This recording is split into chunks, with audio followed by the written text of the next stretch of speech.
Hey guys, Victor G here. I'm a licensed Toyota master technician and a long-time Nissan, Honda and Toyota enthusiast. Now on this channel I'm going to document the process of getting that little Tundra right there into the 9s on a quarter mile. I already had a 2008 double cab long box Tundra that was supercharged, but a couple of years ago I put 37s on it and a 12-inch lift, and after that I realized it's just not gonna be fun for any sort of fast driving, so I started looking for something else that's gonna fill that niche. Since I already had a supercharged kit and lots of experience with a Tundra platform, I started looking for a regular cab short box truck with the goal of making a really nice and fast daily driven truck. I found it about 500 miles away in a different province and rushed over there to pick it up. Originally I was gonna buy a two-wheel drive since they weigh about 275 pounds lighter, but they were impossible to find in Canada, and I ended up with a 4x4. Looking at it now, I'm extremely happy with how it ended and how it worked out, because driving this thing in two-wheel drive right now is pretty much impossible. It doesn't hook up until you're doing at least 60 miles an hour. When I bought it, it was stock, other than some overload leaf springs and some ugly chrome stuff like a gas cap lid and box rails, side steps and grill insert, etc, etc. I got rid of those and threw a supercharger TRD kit on it as soon as I could. So over the first year after supercharged it, I added a Bully Dog programmer on a 95 octane tune, a set of JBA long tube headers. We built a custom exhaust with an H-pipe and twin 3-inch MagnaFlow mufflers. I put in a IPT valve body in the transmission, killer chiller kit with an oversized intercooler fluid tank right there to keep the fluid temperatures down, and I also added a ASP crank pulley for some more boost down there. Oh yeah, I also converted this thing from part-time four-wheel drive to full-time all-wheel drive by swapping in a Toyota Sequoia transfer case. And additionally, I've done some fairly major weight reduction, as you can see, which I'll discuss later in a separate video. So at that point, the truck was putting out 515 pound-feet and 485 horsepower on a hub dyno. The nearest track is in Edmonton, which is about 200 miles from my house. I've got two little kids, so finally I got some time to get out there, and I ran a 12.6 at 107. So I was pretty happy with that. In the next 2 months, I did a few adjustments to the truck. One thing that had to go was the exhaust setup that I had on it. When I remote started this thing in front of my house, the whole house would shake, and my wife and I'm sure my neighbors did not appreciate it at all. It was also a real heat score during the occasional runs up to Mexico for some street racing. You can see the exhaust right there. I'm saving it for maybe one day I'll put it back on just for racing. So I had a friend weld up a stock muffler, and we set it up in a way that can be swapped in directly instead of that MagnaFlow exhaust up there. The power dropped off to 470 and the torque fell to below 500, but the truck was just so much more enjoyable to drive and quieter and nicer on the street.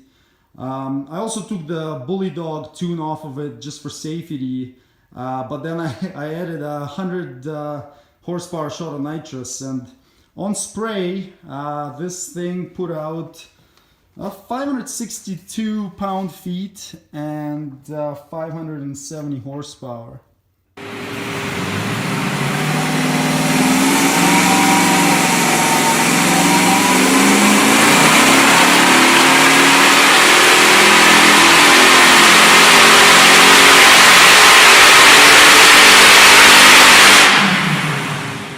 So at the end of July of this year, I got another chance to make the 400-mile trip, round trip to Edmonton, and run a few more passes.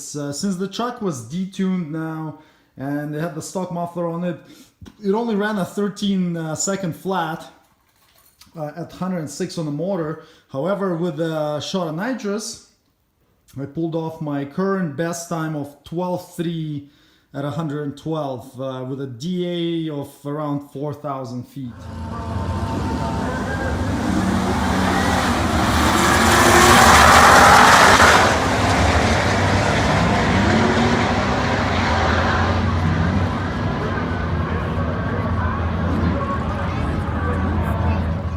Now I was at crossroads. Having blown a couple of these engines in my other supercharged Tundra, I knew that I was pretty much at the limits of the stock bottom end, so I could either leave the truck where it is and enjoy how it is, or spend a whole bunch of money and just take it to the next level.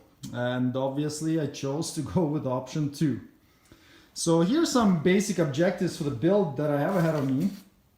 I want a very stock looking daily driven sleeper truck that uses pump gas and can run with or maybe even beat the quickest currently produced cars on a quarter mile.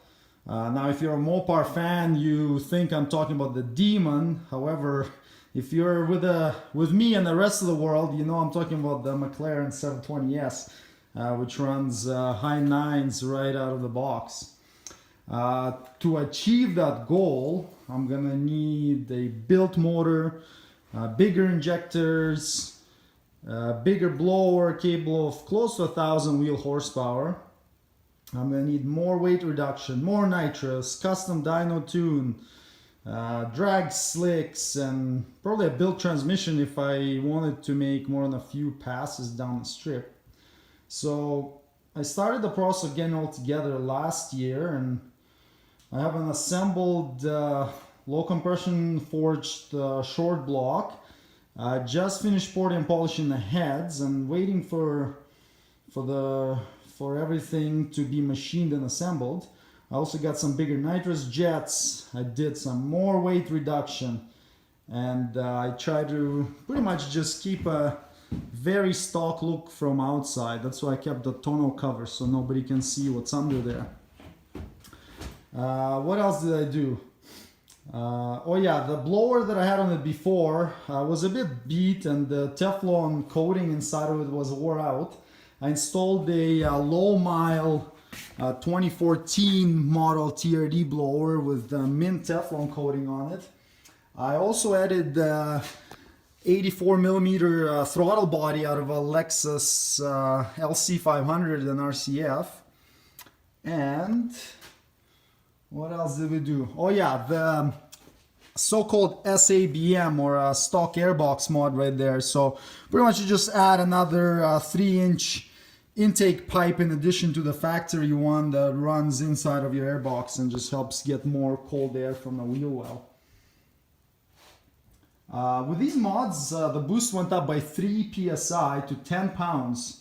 So I'm pretty sure there was a good amount of power gain. However, I haven't had a chance to dyno it yet. I happen to live in Canada, and even though it looks kind of nice outside, it's around minus 20 Celsius there, which is really, really chilly. And our racetracks are closed for the winter.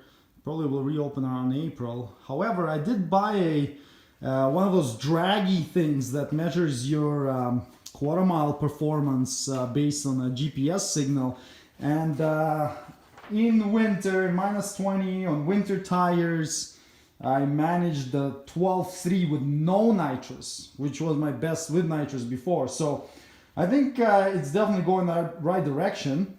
The plan for this winter is to finish the heads, put them onto this short block that I have waiting, and put it all in the truck. I also have a custom blower pulley being made that will add about 4 pounds more boost.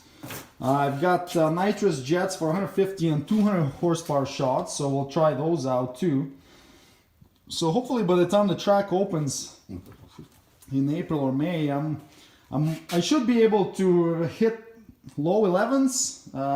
hopefully high 10s with all the mods, the 200-pound weight reduction, the double the boost and double the nitrous that we're going to be running.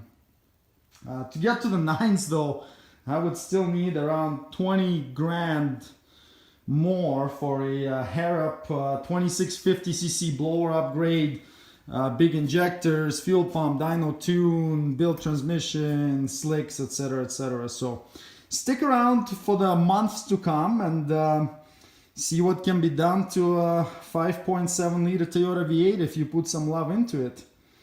I'll discuss the bottom end build, the heads, superchargers, weight reduction tips, and much more. So I'm lovingly nicknaming this truck Tundra. So this will be Project Tundra. See you guys next time with some more fun Toyota Tundra racing stuff.